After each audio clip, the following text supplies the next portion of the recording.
Hindi ko na sana pinagmasdan ang iyong pagkagwapa, at hindi na rin pinansin pa bawat ngiti mong may gayuma. Dahil sa akala ko hindi ako iibig sa'yo, ikaw pala ang aakit sa puso ko.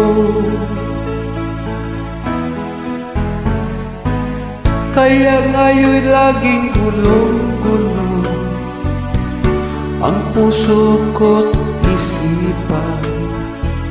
Araw-gabi ay pangarap ka, at sa tuwin ay nababalisa.